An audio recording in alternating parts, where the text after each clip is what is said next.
Yeah, thanks a lot. So you sure have 3 hours for this, or what was it? Oh, okay. Yeah. Well, anyway, let's. So yeah, I'm going to try to convince you that there's a lot of really interesting things one can still learn from the cosmic microwave background, in addition to what people are usually looking at. So the spectral distortions is what I'm going to really try to convince you is really interesting. But let's start with a little bit of cosmology to begin with. So this is a picture of the history of the universe, and it's a very typical picture that we now have really established with many of the observations that we have been doing. So we think that things start with the Big Bang, and inflation, that's the accelerated expansion in the early universe, blows up small quantum fluctuations to macroscopic scales that then seed the structures of matter in the universe. And in this early phase, you have a very, very rapid expansion. It solves many of these problems, like the horizon problem and flatness problem, all these cosmological riddles that people were puzzled by. But then, as the universe expands, it decelerates, becomes slower. The expansion becomes slower, and also the universe cools down. It goes then through phases of particle production, BBN, and all these things. And one of the very important eras is the recombination era, where you start seeing basically the photons freely propagate through the universe. That's the recombination era that really allows photons that initially are very coupled to the matter to really reach us from the distant universe. And this is already a picture of the microwave background, which I will be talking about in the first part of my presentation. Which is really the source of a lot of the information that we actually have about the universe we live in. And then, of course, there's all these very, very fun things happening much later on, where the stars in the universe form and galaxies, and the universe becomes reionized, and all these things are very exciting to look at. And of course, we have many cosmological probes. Most recently, the James Webb telescope that's looking at stellar populations and galaxy populations in very early phases.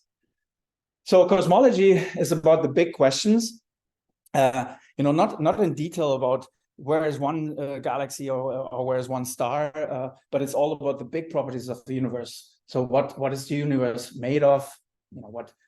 How did it start? So inflation, I mentioned that already, and what are the initial conditions?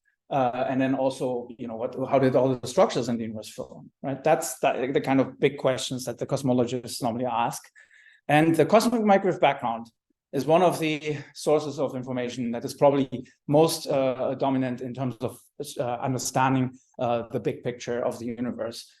This is a sky map, and we will talk about that in a minute, of the fluctuations of the temperature in the cosmic microwave background, coming from this last scattering surface from this recombination era that I already mentioned, taken by the Planck satellite. The Planck satellite was an ESA mission that was observing for many years, and there has been a big involvement, not only in Europe, but of course from the UK in the satellite, and even here in Cambridge, of course, the analysis of these sky maps. That's one of the key things that people were focusing on for many, many years. So this is, as I said, a picture of the early universe, the small perturbations in the early universe. But let's take a step back and ask the question: is there somebody admit? You might need to, switch off the waiting room or something. Great. So let's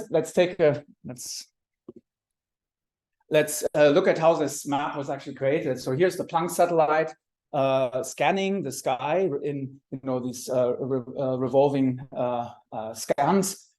Each half year it got one sky scan, full sky scan done, and it did that for several years, which then slowly builds up this sky map that you see. And you can already tell here that the picture that I've been showing you is not quite what is visible here, right? Because can anybody already guess what this is really dominantly made of? So this is now folded. First, you have the real spherical sky map, and then you fold it onto a sky projection, which is what is normally used in the cosmology community. But can anybody guess what this is actually here? our galaxy, yeah, and the dust in our galaxy specifically. So if you look at the anisotropies from the primordial universe, they're visible up here a little bit, right? But we have to drill through all this, dust in our galaxy. So it's not just a problem under your bed, but it's also a problem in the universe, right? And we need to really figure out how to get rid of this. And this is one of the big challenges of measurements of the microwave background, to really drill through the foregrounds. And there's various foregrounds, so the thermal dust, and then free emission just coming from the accelerating electrons, and spinning dust, a different type of dust grain that is spinning and aligning with magnetic fields, and then synchrotron emission, again, electrons zooming around magnetic fields. So this is one of the reasons why these measurements are very difficult to make. You need to have many channels to disentangle all these components. You need to have high sensitivity, high angular resolution. All these kind of things are really quite challenging aspects. So this beautiful map, a lot of work went into that, and a lot of cleaning to get rid completely of this galactic emission and the other extragalactic components. And the way we learn about this, how do we actually learn about cosmology from this? Well, there's one really nice analogy that Douglas Scott, one prominent cosmologist, Canadian cosmologist, actually made. He described the universe as an inside-out star. So we're in the center of the star, and then we look back. That's redshift, right? Redshift infinity is where the Big Bang is, if you will. And you're going further back in time, the more you go in redshift. The last scattering surface, where the microwave background is visible to us, is from redshift 1000. That's something like 400,000 years after the Big Bang. Keep in mind the universe is 14 billion years old, or 13.7 billion years old. So there's a very, very short time after the Big Bang.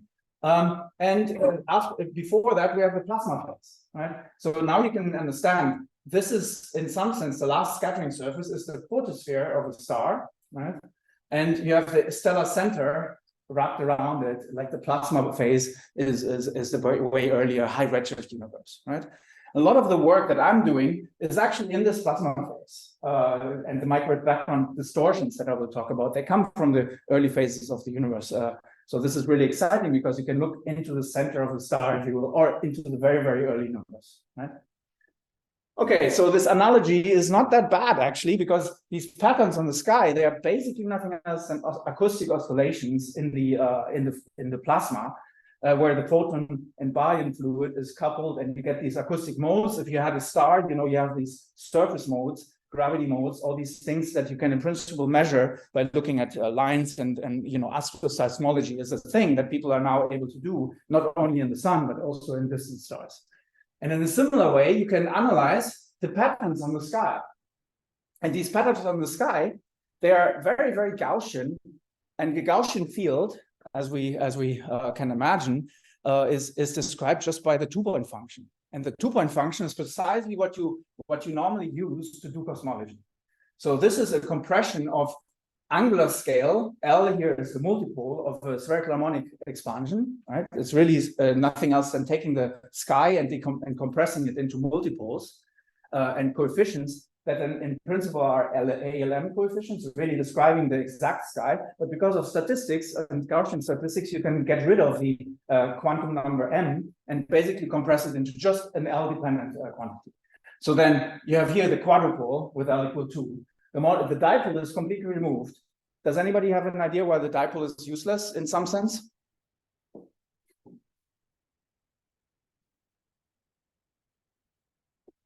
So it turns out that if you would actually show the dipole, that would be dominating everything, because the dipole is about 100 times larger in amplitude in terms of the fluctuation, in terms of the effective temperature variation, than the primordial fluctuations, because we're moving at a speed that is basically 10 to minus 3 of the speed of light relative to the CMB rest frame. So if you think of a frame that is defined by the CMB and the isotropic frame of the CMB, we're moving with respect to that frame, and that leads to a dipole that's actually very large but comes from our own motion. So it doesn't tell us anything about really cosmological ensemble, right? So anyway, I want to point out that L of 200 is roughly a 1 degree scale. So if you look at these patches, then the characteristic patch size is roughly 1 degree. There's 40,000 of those patches on the sky, and this is basically in diameter twice the size of the moon, right? So this is a really large-scale map of the sky and very, very large-scale fluctuations in the temperature. And then as you go to higher Ls, you have the higher harmonics of the oscillations, and those patterns, exactly how this peak structure is and how those relative ratios are, that tells you about cosmology. Yeah. So putting this again in a slightly more wrap-up way, we look at these sky maps, and we also have polarization maps. I will talk about that in a second. We compress them into spherical harmonic coefficients, so really do a spherical harmonic expansion of that sky, and then compress that into the power spectrum, which is basically an ensemble average over all the M modes that we have, because the M quantum number doesn't matter in the universe. It's statistically isotropic, and everything is just as a function of L. Yeah. And then these are the power spectra, which we can calculate theoretically from GR and perturbation theory and all this kind of fun stuff that really allow you to get a statistical description of the sky. And then by using this, here's the data points of Planck, these black lines with the error bars. By using these measurements, also together with supernovae and large-scale structure, Lyman alpha, there's a lot of really, really interesting probes of cosmology. Using that together, you do a joint analysis and you get to very, very precise parameters of the universe. And these parameters are, for example, the total energy density of the universe, the matter density, the baryon density, the cosmological lambda or constant energy density, things like the Hubble expansion rate, the optical depth glass scattering. I won't go through the physics of all of these, and the power spectrum amplitude and things like the amplitude of the initial fluctuations and how they scale. Yeah. So this is exciting because with these measurements, in particular with Planck, and driven by the CMB, these anisotropies, we've learned so much about the universe we live in. We have this famous cosmic pie chart where you have dark energy or cosmological constant, dark matter and atomic matter. Mind, 5% of the matter, what we are made of, is basically understood matter. The rest, the dark matter is 25%. That's a large fraction of the total energy density. And then there's this very, very, very strange dark energy, which we still don't have any clue what that could be in terms of fundamental physics. But the picture that we have and the formulation that we have using GR, using inflation, using the standard perturbation theory, really matches the observations with flying colors, right? So you really get a great description of the universe. Inflation is what we think provides the initial conditions of the universe and the initial seeds of the universe, which is also something that, in some sense, we don't have a fundamental theory of inflation, but we have a model and a framework in which we can describe how, inflaton potential rolls down some the inflaton rolls down some potential and generates fluctuations that then source, things like the galaxies and structures in the universe. Then the main cosmological parameters that I enumerated earlier, they are all measured with % or better precision nowadays. That's insane. We're talking about the universe as a big, this is the biggest scales. Nobody can go there and just measure it with 1% precision. But with these measurements that we can do indirectly from the cosmic microwave background and then wiggle around the model parameters, we can really determine the parameters to 1% precision. Yeah, this is amazing. And we already mentioned dark matter and dark energy, which we really do not understand. So in the list of cosmology questions is a big question is, what is dark matter and what is dark energy, right? That's really what we're trying to get at. Okay, so I highlighted all kind of things about the temperature anisotropies.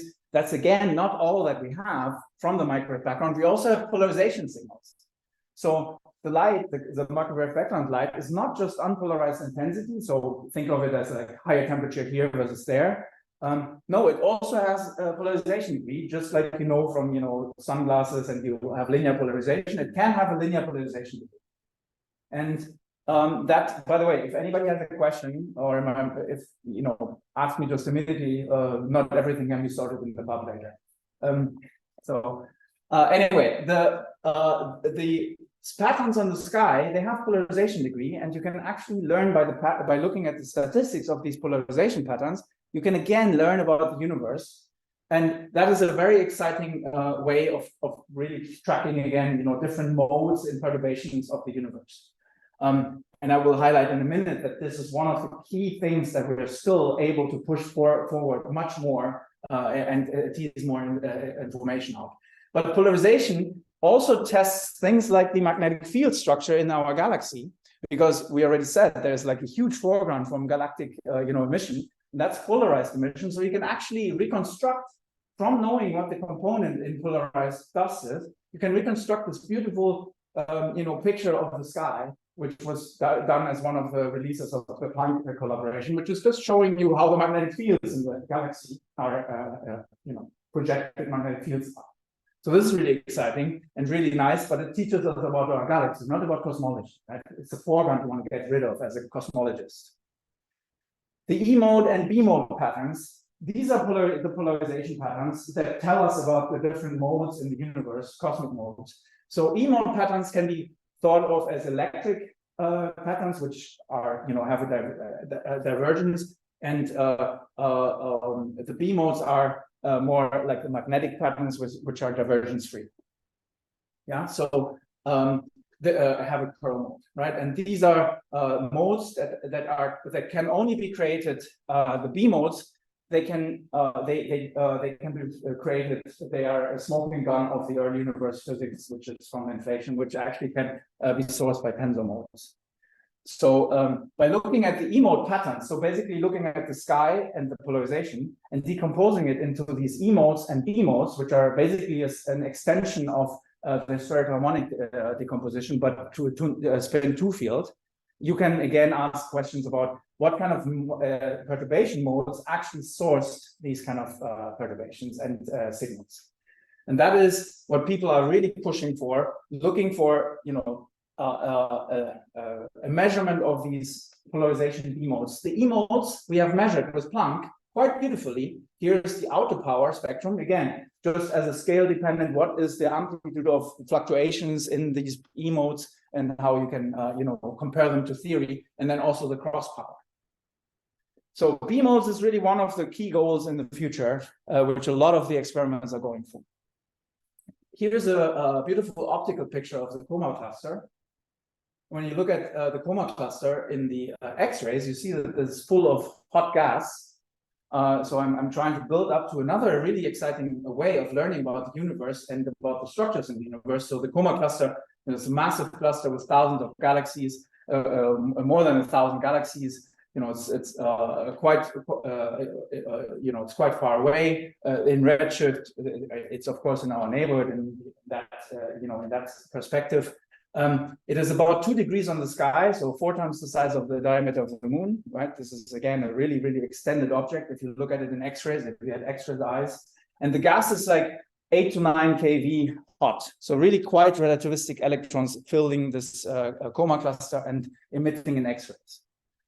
It has 90% dark matter itself. That's one of the things, these clusters of galaxies that were used, of course, to identify and put the finger on. There's some missing matter, the dark matter.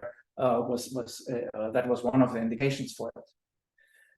If you have this hot gas, you get, and you now imagine you illuminate this with the microwave background, and you let the gas, upscatter the microwave background. That leads to the so-called Sunyaev-Zeldovich effect.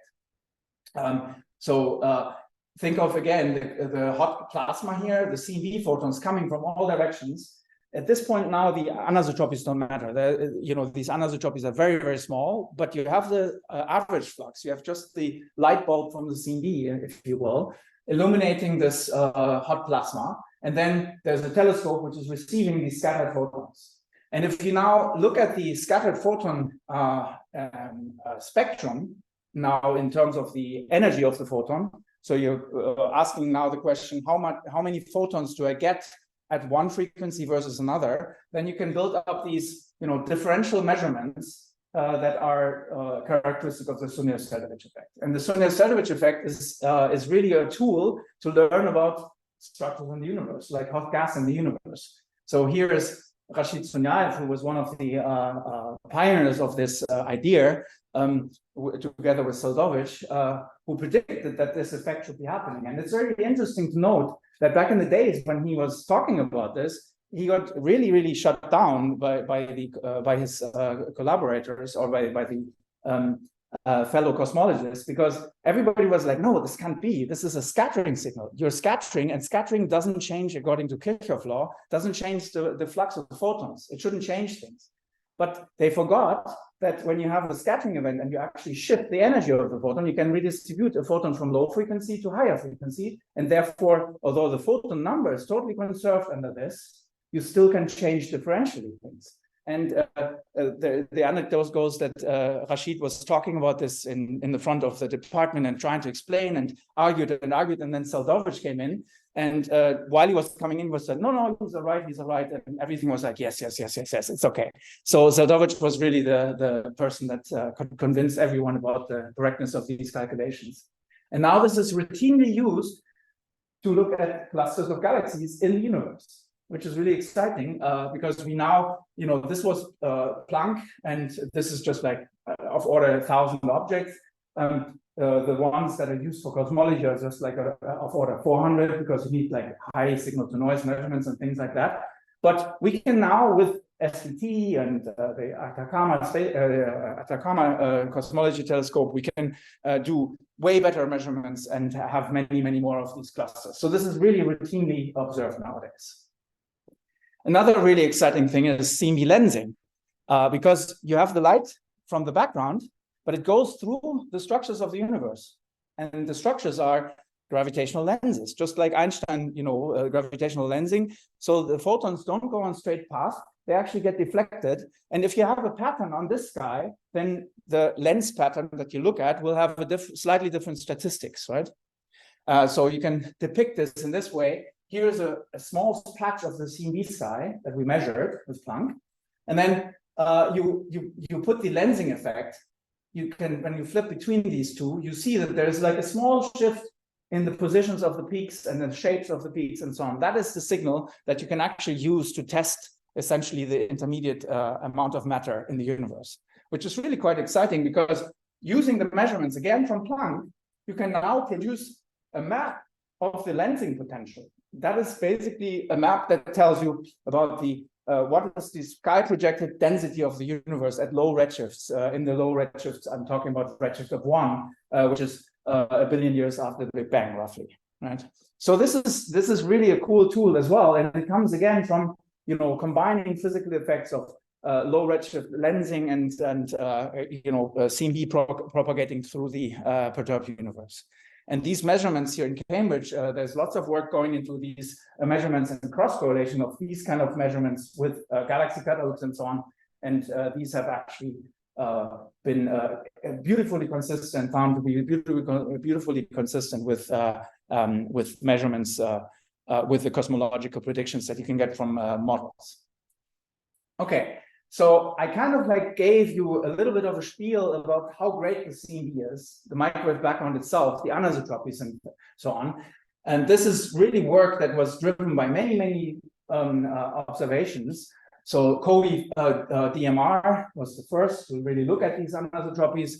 Then we had, as a spatial emission, WMAP and Planck. Planck was what I highlighted especially, of course, because this is the latest measurement and the latest space mission that we had. But then there was a lot of work also from the ground and many, many experiments that I didn't even have the time to even mention in more detail. So a lot of effort, a lot of progress. And we're now basically preparing for some final stages in terms of like pushing forward on this frontier. So I mentioned already inflation and B modes. The E modes are pretty well measured, but they're not completely measured to the limit that we can actually expect to measure them. So you can still push forward there, but B modes are not detected yet. Primordial B modes, so those which are really sourced by inflation and tensor modes. So that's one massive push forward. Then the nature of dark matter, dark energy, is an open question, and we still are working very hard on this neutrino masses and the number. Questions about really particle physics in that sense, or the nature of neutrinos, and then reionization physics. And there's some anomalies also in the maps. Even Planck has revealed some small little cracks in the model, but these are not something that anybody would. There is the most prominent one is probably the Hubble tension, which is a discrepancy between the late time and low and high redshift measurements of the Hubble expansion rate. There is a tension that is now exceeding 5 sigma. So this is something that people are taking quite seriously, and because the CMB is so clean physics, and the low redshift measurements which are coming from supernova, which also people are working very hard on getting right. This is a really big question. Anyway, this is stuff that is coming, and there's multiple satellite plans and also ground-based efforts. Lightbird is a Japanese satellite that will target the B modes.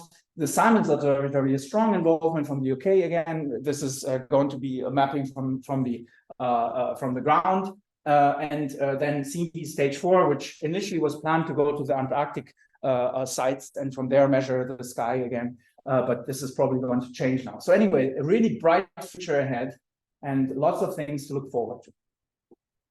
Okay, so again, that was like CMB is great, really interesting stuff we have learned, and lots of things that we are still going to be looking forward to and learning. And of course, the great combination with upcoming things from galaxy catalogs and measurements is going to be really exciting.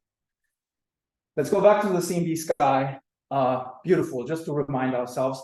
Now we're going to forget about this, because what I'm really interested in is the spectrum of the CMB, the energy spectrum. And that is primarily actually something that is removed here. Here we see the anisotropics. I told you about the dipole from our motion.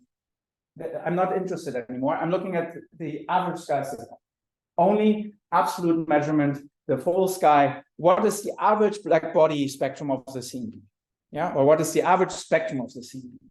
And this is what really spectral distortions are about. So the other thing that COBE did was have the Pfizer instrument on it, which measured precisely this absolute sky flux from the early universe.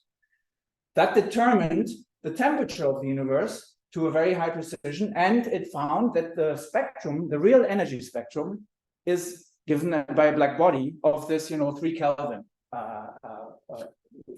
Today, yeah. So the black body, you can think of it if you think about the anisotropies as acoustic modes or waves in the universe, right? Then the spectrum that I'm talking about is equivalent of the rainbow, right? The color distribution of the spectrum. Just to really make sure that people understand, we're talking really about the black body formula, and here the red line is actually covering the real data points where the arrow bars is so small that you couldn't even distinguish them from this line. So there's some figures where you see actually the data points with their arrow bars, but these are blown up normally by 400 times to even make them visible.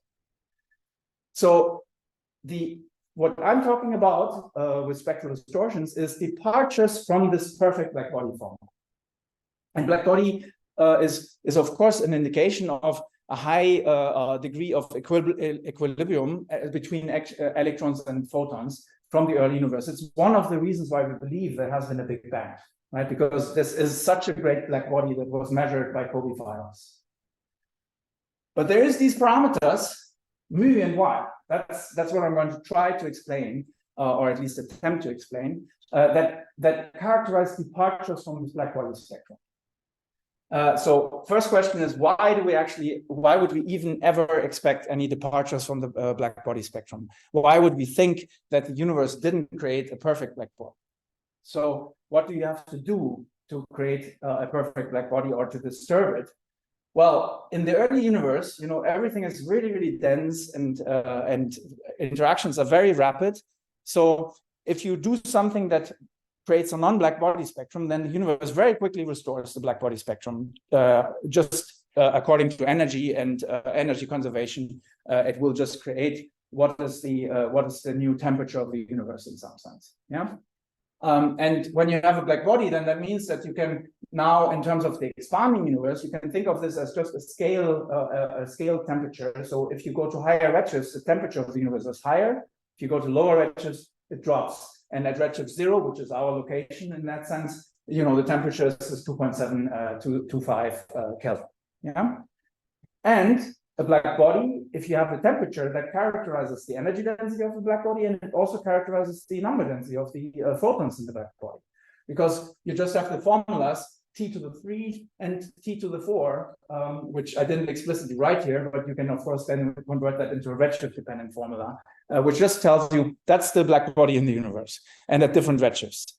So that is in reality, if nothing special would happen, that is precisely what the universe would be predicting, and you would be getting that kind of, a black body distribution everywhere. However, if you have something that perturbs equilibrium, like you have an explosion of a black hole, or some injection of energy heating up the plasma uniformly, you can actually change the spectrum. So we talked about the Sunyaev-Zeldovich effect already. That is precisely like a local energy injection, because you have the hot plasma and the CMB photons going through it and getting upscattered, becoming upscattered. Right? That's an injection of energy, but in a local effect. Here we're thinking about the universe as a whole, right? So if you have something like that happening, some explosion in the universe, or something that injects energy uniformly, then you will heat up the medium and you will get upscattering of photons and get a distortion. Now, the only question is basically, when is that process happening? Because if it happens very early, I told you already, then we will not see anything, right? Because it will be just thermalizing again. But if it happens close enough to us, we actually see a distortion created. And that is the reason why spectral distortions are really interesting, because they can tell you about quite early phases of the universe. As I will try to explain, you can go even up to 2 months close to the Big Bang in principle to see the distortions. If you go much higher, then thermalization becomes very efficient. But if you have later, you see some residual signal in the universe, in the spectrum. So this means that measurements of the spectrum of spectral distortions tell you about the thermal history of the universe. And processes like Compton scattering, Bremsstrahlung, and double Compton play a crucial role in this process. Okay, Compton scattering, I'm pretty sure most people have heard of in some way. That's, of course, the scattering of a photon with an electron and real energy exchange. Bremsstrahlung is just an electron and a proton, or a charged particle and the electron just being deflected, acceleration radiation, right? Translated from German. And double Compton, who has heard about double Compton scattering?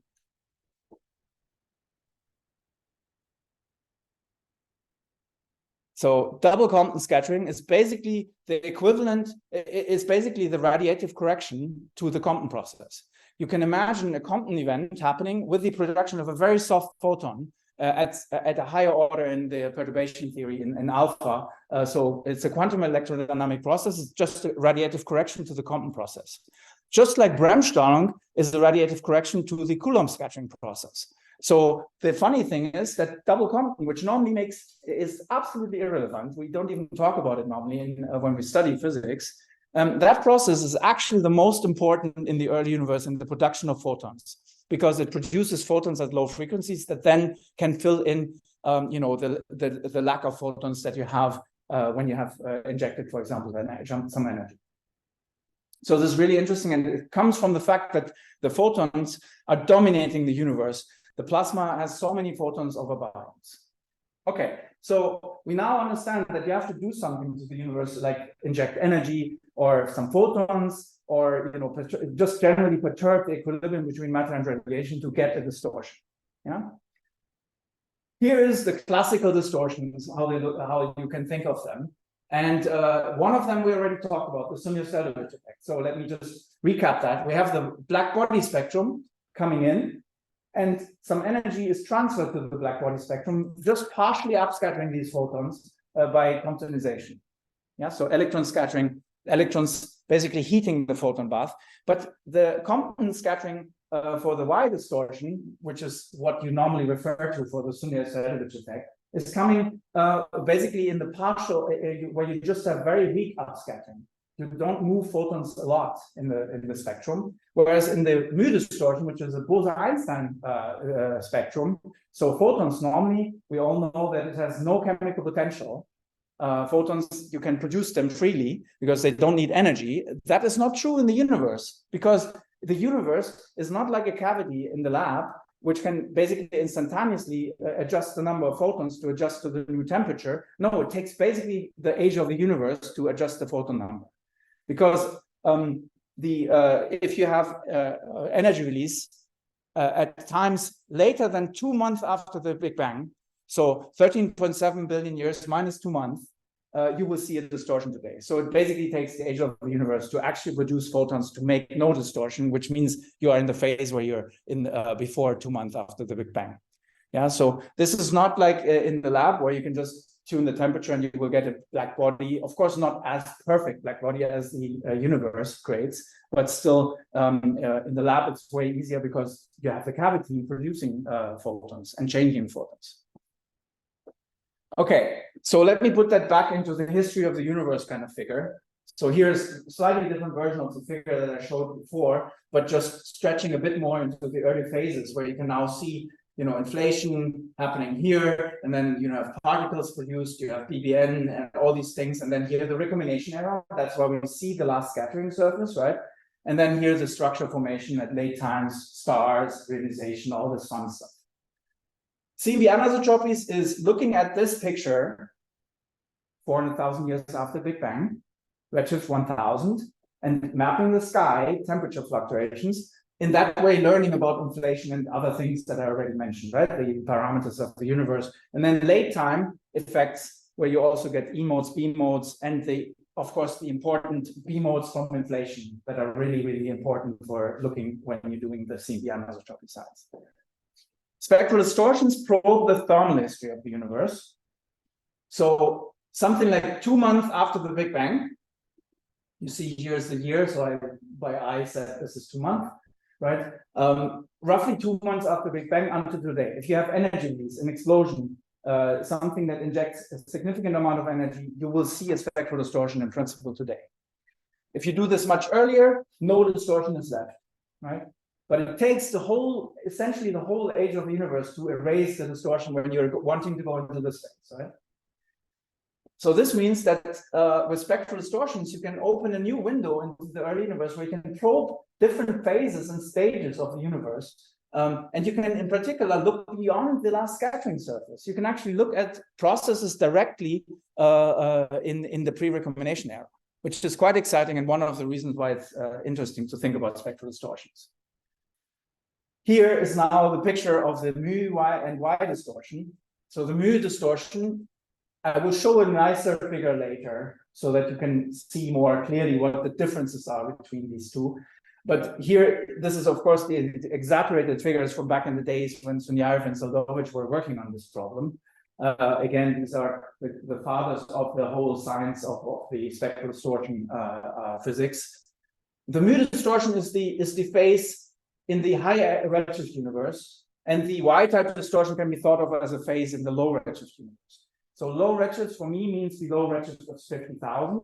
For the astrophysicists, astronomers, this is a very high redshift, of course, because redshift 10 is like a very high redshift for most people. Even redshift 1 is a very high redshift. But we are talking about basically something like a couple of thousand years after the Big Bang until today. That's when you get the Y-type distortion, which is the equivalent of a Sunyaev-Zeldovich effect, but now with the average median. Yeah. And here just some estimate equations. If you inject an energy, delta rho over rho into the photon field, so rho gamma means, you know, the energy density of the photons. When you change the energy density by some small amount, you will get a chemical potential that's non-zero, and this is the estimate you can have. And in a similar way, you can make an estimate for the Y distortion, and it's just meaning that energy, when it's released, you get a little bit of information about what energy was injected. We have now understood that this is way more rich. So this is just work that has been happening over a couple of years, maybe the last decade now, where we really understand that the mu distortion and the Y distortion, they're not just abruptly happening. Oh, redshift 50,000, now I switch to a Y distortion, right? There's a smooth transition between these two regimes. And here is the figure that is depicting really the distortion signal. Again, like the Y-type distortion, the Sunyaev-Zeldovich distortion that I mentioned earlier, where you have here the black line being the upscattered photon distortion, and then the blue line is the mu distortion. So these two spectral signals, departures from the black body spectrum, are slightly different and can therefore, in principle, be observationally distinguished. Yeah, so that is the powerful thing. And the mu distortion is a signal from the early universe. And this transition between has time-dependent information. So that means you can actually, by measuring the spectrum, you can really learn something about the epoch in which the injection happened, which is really exciting because you can probe the real physics of the mechanisms that create these distortions. And there's also something that is happening around the hydrogen and helium recombination era, which I will just briefly touch on later. But that is essentially also giving you another clock to really distinguish when things happen and so on, coming from atomic physics of hydrogen and helium in the Redshift 1000 universe, which is quite exciting. You're testing basically atomic physics at 400,000 years after the Big Bang, right? Which we, of course, have no reason to believe that it wouldn't work, but it is really a way to test this when you look at this phase. Yeah? Okay, I don't want to get too technical, but we can calculate these distortions very accurately now, and the code that we use is Cosmotherm, which is something that my group and I developed now over the past 10 years or so, and it really allows to treat all kind of distortion scenarios where you have energy released from decaying particles or annihilating particles, or processes like the acoustic dissipation of waves in the universe. Primordial black holes, these kind of things can be put in, and you just with a parameter file can switch and get the prediction for the distortion signal very quickly. This code, I'm since more than 10 years, I'm saying this will be soon released. Anybody who wants it can just drop me an email and gets it, can have it. But we still haven't really made it public in the sense of like user-friendly enough that it's actually easy to not be very embarrassed about the level of the code. It's a very nice tool now and very flexible, and it precisely models all that thermalization physics from the injection of energy or photons to how these get ingested by the universe and so on. So it essentially simulates the cavity of the universe, if you will, and how it really quickly restores equilibrium. Yeah. Okay. So I have told you now just very broadly what is spectral distortions about, but Virus hasn't measured it, right? So why am I what am I talking about here? Why is this interesting? There's only very small distortion limits, so no distortion detected. And if I remember this delta, these distortion parameters, they mean the energy release was something like 10 to the minus 5 is allowed. Why is this interesting? The reason why it's interesting, and this is a very busy figure, we won't go in detail. The reason why this is interesting is because there's such a wide range of physical mechanisms that can actually, in principle, lead to distortions in the early universe. So here's redshift. I told you about recombination here. This is redshift 10,000, and this is here the redshift where thermalization becomes efficient, and you basically will just have no spectral distortion. But here you have the mu distortion in this regime, then here the y distortion, and some transition between. The yellow processes are processes that we actually expect in the universe. So these are guaranteed distortion signals, and I will highlight these very quickly in the rest of my talk. But these are guaranteed signals that can actually be used to make experiments that target them specifically, and therefore look at processes in the that we expect.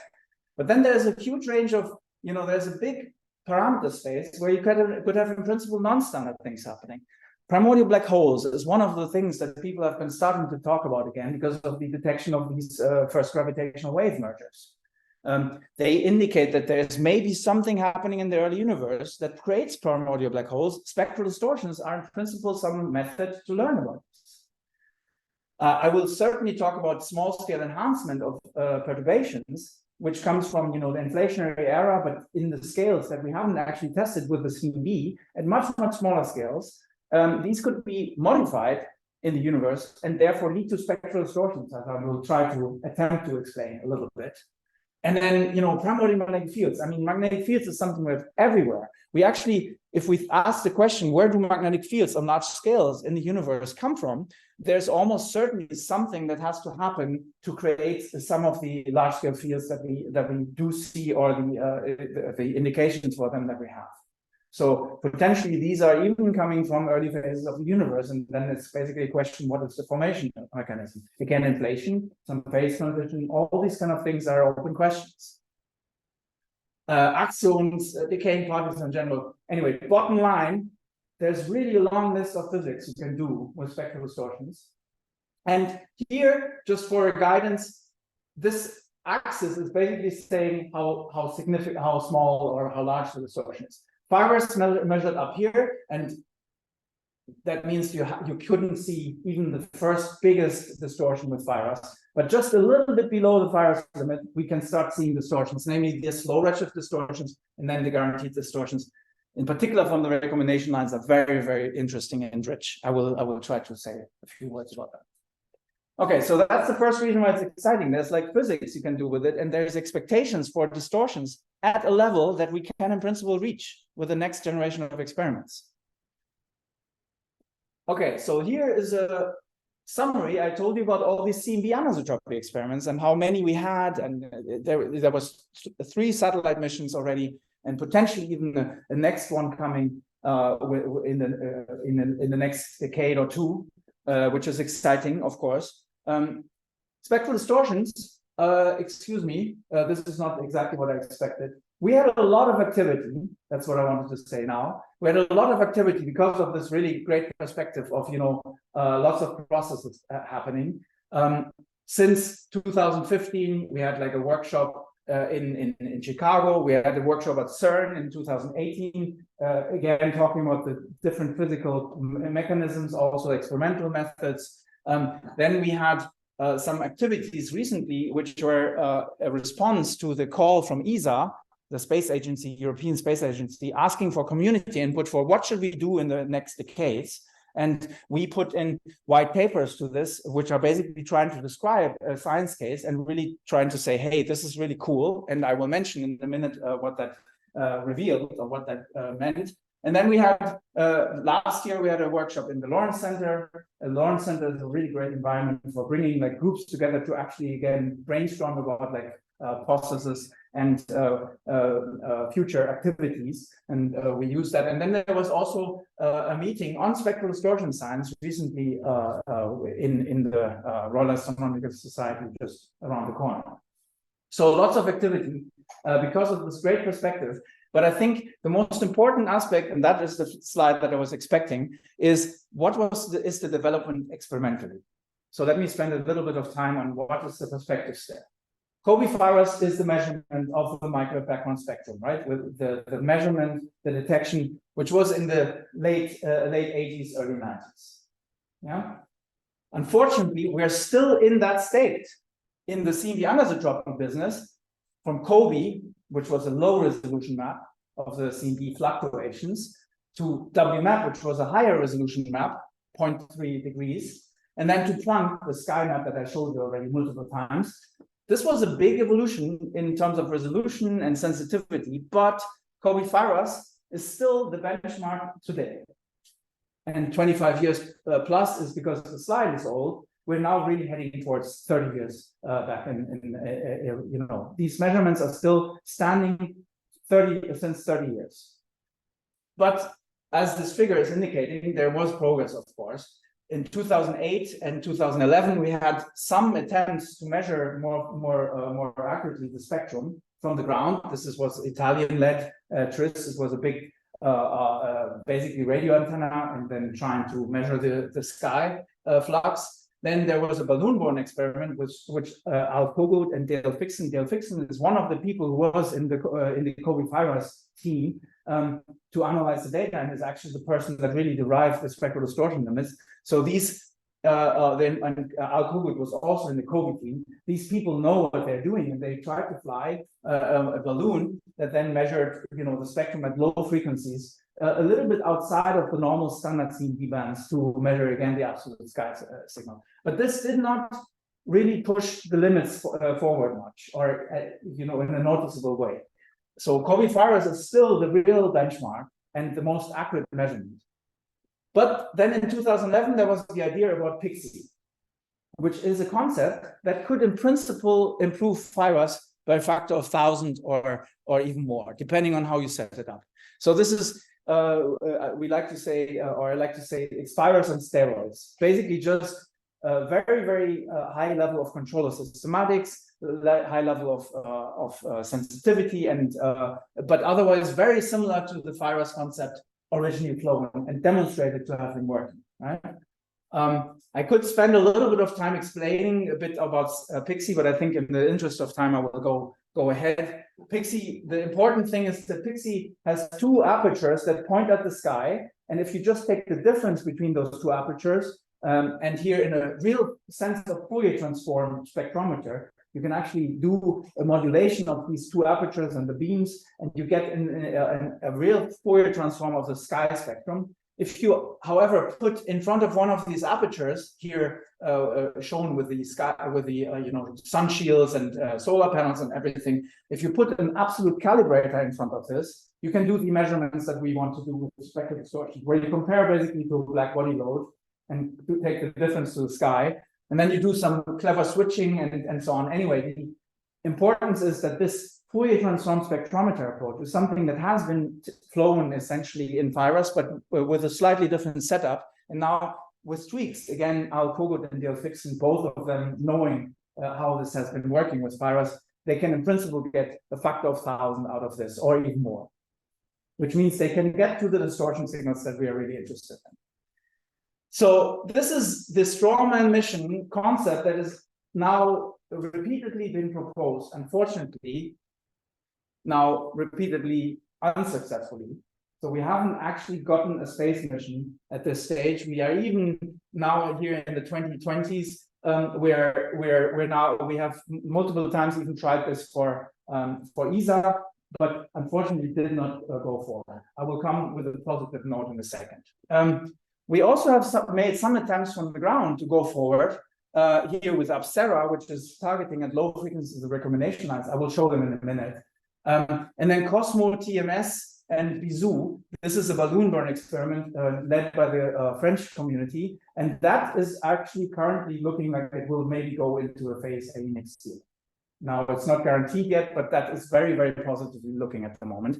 And Cosmo, I just want to highlight, this is really being built. Here's some of my colleagues, Elia Battistelli and Silvia Masi.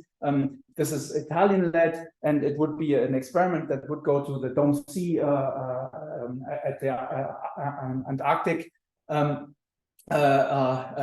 Dome C. And I was even visiting the lab, very happy to see all these different components of the experiment. Here's the modulator, the thing that actually does the Fourier transform, and here is some cryogenic parts, and here's some parts of tests of detectors that they are using. So this is really happening, and it's really quite exciting that there's things moving forward. And I mentioned Bisou, which is by now a pretty big activity that could potentially go forward in the future. But in spite of all these attempts, and in spite of, at least in the space strand, the lack of success at this point, because of the community input that we have been giving to the ESA request for what is the kind of things that we should go after, spectral distortions have been recognized as one of the things that might be a really important probe for the future of cosmology, in the category of early universe physics probes. So this is really exciting, but it is a very long time still, because we're talking about the 2050s. And that is, of course, a very, it's a big investment to work towards that. But we, in principle, need to really start getting organized now, because if you want to have a space mission proposal that's credible, you need to do all kind of testing. You need to do all kind of, setup and optimizations that need to be really arguably, demonstrating that they will actually work. And that is a very challenging task, which one needs to really get organized for. And TMS and Bisou and Cosmo, which are attempts from the ground and from balloon, will actually be really important in this process. So this is one of the things that I wanted to really say. This has been a very difficult development in terms of experimental progress. We have seen a lot of theoretical progress. We now understand spectral distortion signals and how they are created very well, but the measurements is really the thing that we are needing now. And it looks like we are going to, we have some level of progress, in particular from the ground and from balloons, which will happen probably in the next 5 to 10 years from now. And then the long-term progress towards a space mission, potentially. This will be a very hard, of course, a lot of things to really sort until then. Okay. I have, of course, a couple of spectral distortion signals for you to see. And I think I can probably do that in like of order 10 minutes. Is that okay? Or are you guys starting to faint? I mean, 3 hours is also okay if you like. So we should probably start wrapping up. Yeah, so is it okay if I quickly go to... Quickly, yeah. Okay, so what can we expect? I told you about the Y distortion in connection with the Sunyaev-Zeldovich effect. We have a Y distortion that we expect to be there on the universe. This is now the spectral distortion as a function of observing frequency. So here is, the maximum of the black body is at 160 gigahertz. That's where we have the CMB maximum. And then we have this Y-type distortion, which I'm showing here in a logarithmic scale. So this is the negative part of the Y distortion, where you have the photons upscattered from low frequencies to high frequencies. So you get the negative part and the positive part. This is a signal that, in comparison to the sensitivities, is really a large signal, as I will see. This is nothing else than the cumulative signal of all these clusters, and then the unresolved things like the hot medium. That is a Y distortion that you will be able to see and really learn about. So this signal, in comparison to the sensitivity, is huge. Pixie, even with all the challenges from foregrounds and if you want to be as pessimistic as you can, you will be able to see this signal. And you can even see it to so high precision that you can ask about the relativistic correction to the signal. I don't want to go into details, but this is another part of the signals that we can look for, where you see basically the small correction to the because of the fact that the electrons that are creating this Y distortion are of order keV temperature, and that means they are going at a significant fraction of the speed of light, and that means the scattering process is becoming more interesting than you normally model. We can go and learn about this in terms of really primordial physics. This is probably the biggest reason why spectral distortions are deemed to be a really, really important probe of the early universe, which is coming from the dissipation of acoustic modes. So let me try to explain that in a very simple way. This is the sky map. Now we are interested again in the fluctuations. This sky map we have seen, and we have also, I showed you the power spectrum, the compression of this. This is a compilation that now illustrates more clearly the very high L multipoles, so the very small scales, right? You can see that the small scales go down like a rock. And this is coming from a process that's known as silk damping. Joe Silk is one of the prominent, of course, UK people who have been very active here in the UK as well. And this silk damping erases perturbations which are initially set up by inflation. So this is a simple picture of like undoing these fluctuation damping. But the fact that there was perturbations at very small scales that then get smeared out by processes in the universe, that leads to energy release. And you can calculate this energy release nowadays very accurately. And it's basically, the physics is very simple. That's why I'm thinking this is not something, this is actually really easy to understand. If you imagine there's a patch in the universe that has a certain temperature, and then there's another patch with a slightly different temperature. Let's make one of them a cold patch, one of them a hotter patch. And if I just take the black body spectra in these patches and mix them together, just add them together, you actually get a non-black body. It's nothing else than saying if I sum two black bodies, I get a non-black body. And this mixing together is actually happening from just simple scattering physics, because the universe, the mediums tries to flow and scatter, the photons diffuse, and then they basically make the universe more uniform at small scales. At the larger scales, we still see the anisotropies, but at the smaller scales, they have been erased, and that is a dissipative process that leads to energy release.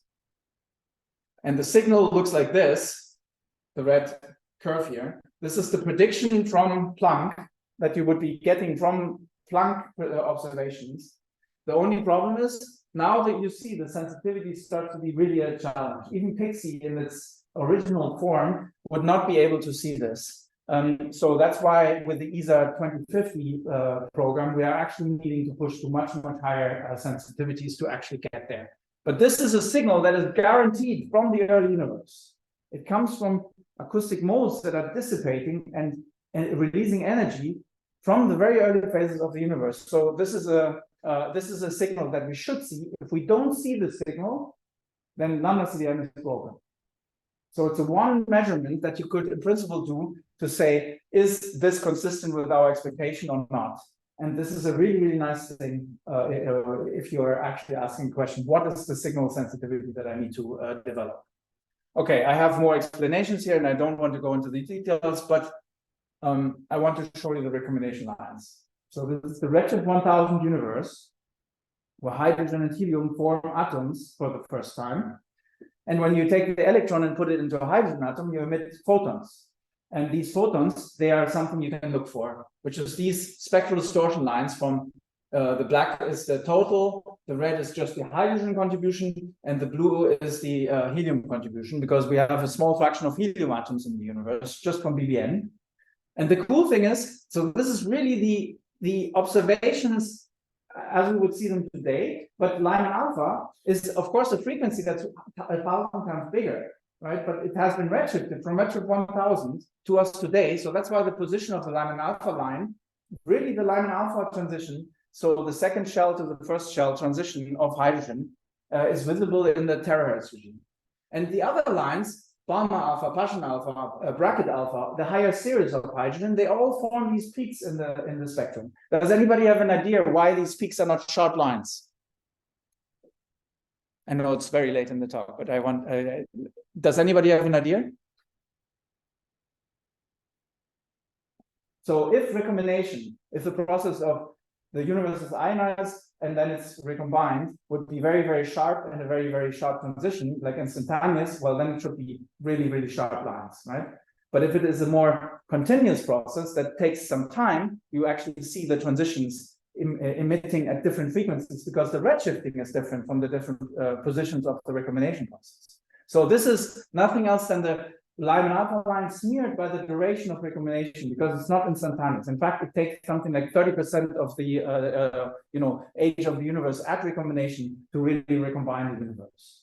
So this is why you see these features, and they are beautiful because they tell you about the recombination physics. And I think just this last figure, these recombination lines are pretty small, but they have many, many spectral features which you can actually look for. And it turns out that it's, in terms of observational challenges, if you get to the mu distortions, which is one target, you will also see the recombination lines, because the mu distortion has a much, much higher foregone challenge that you pay, whereas the recombination lines are in principle easier to detect from that point of view. Okay, and I think I will stop there and just say, I hope I convinced you that CMB anisotropies is absolutely exciting and really, really cool. The B modes will be amazing to learn about, and it will tell us a lot about the universe we live in. Should we detect them, that will be really exciting. But with the spectral distortions, so the monopole science, we can also do a lot of really interesting physics, and it provides complementary and even new information about the universe we live in scales that we haven't actually tested before.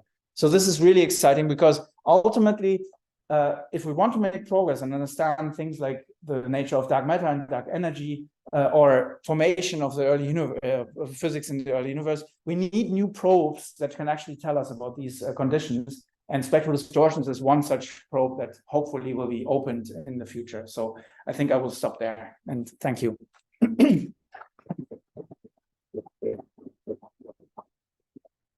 little bit time for a few questions already.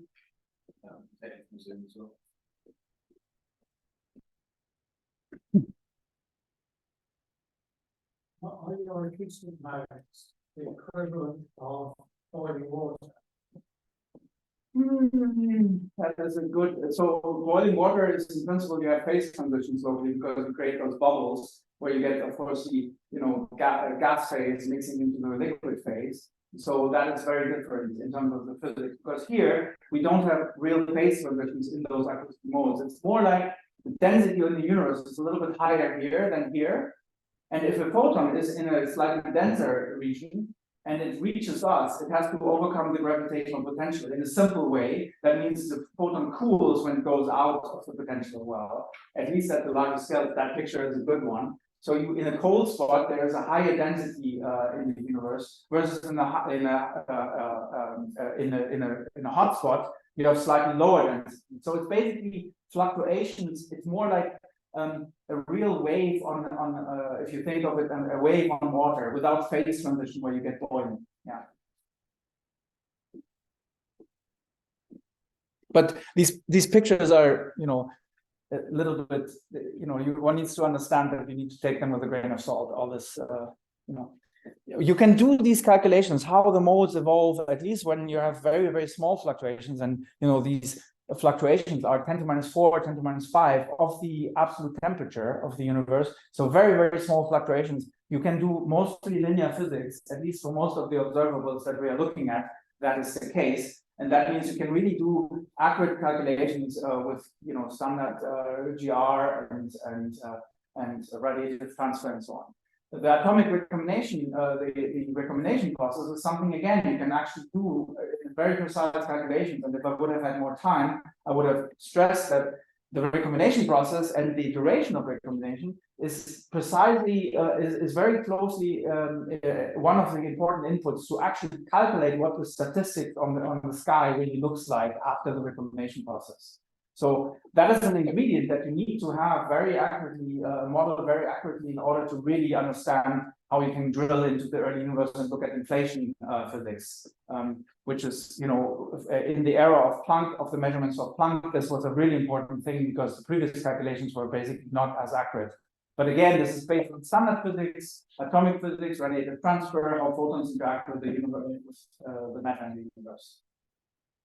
So potentially, if you start those distortions by staring for a very long time on the ground, that's a small amount of sky.